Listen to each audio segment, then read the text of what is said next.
Second biggest nobody cares moment in my life.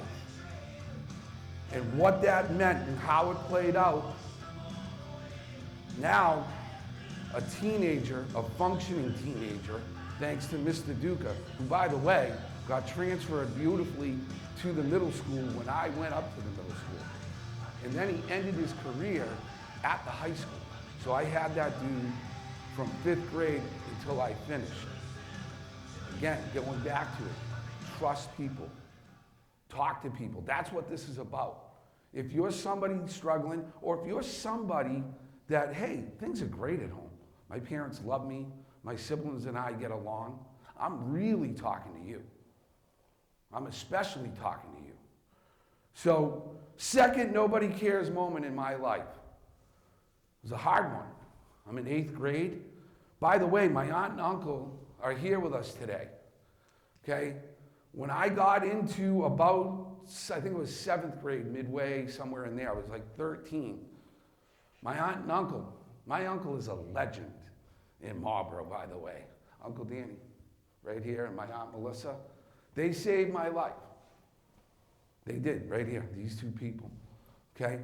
Uncle Danny started out, like he babysat on those, remember Friday Night Live? Okay, remember those nights, those hard nights? When Uncle Danny left, that's when things went bad. They wanted to save me way before they did. They were just too young. They saw it, they knew, and they saved me. But the second nobody cares moment, I'm at Uncle Danny's, Melissa's, it's 8th grade year, April vacation. Life is good.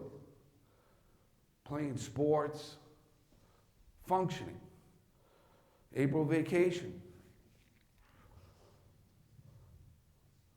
So it's in the middle of the night, and I hear all this ruckus. Believe it or not, I could hear it, even though I can't hear you.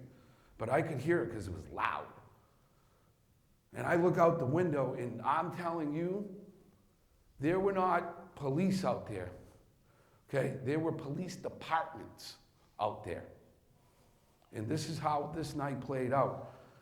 There's my dad checking back in, for better or worse. Definitely worse.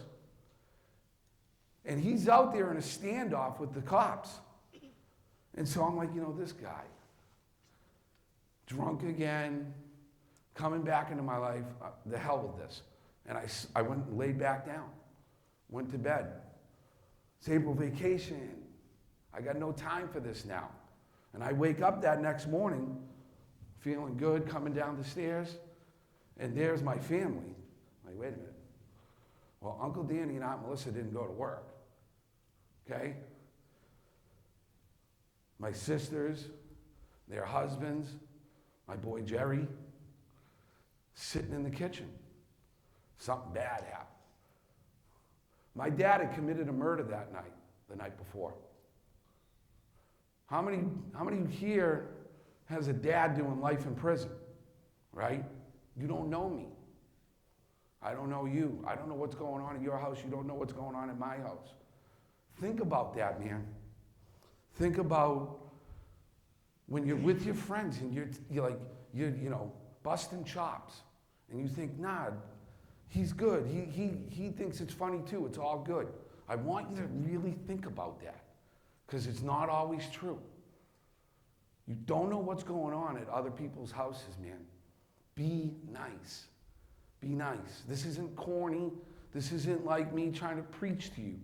If I was at a trash company right now and I'm talking to their employees, guys who drive trucks and loaders, I would tell them the same thing.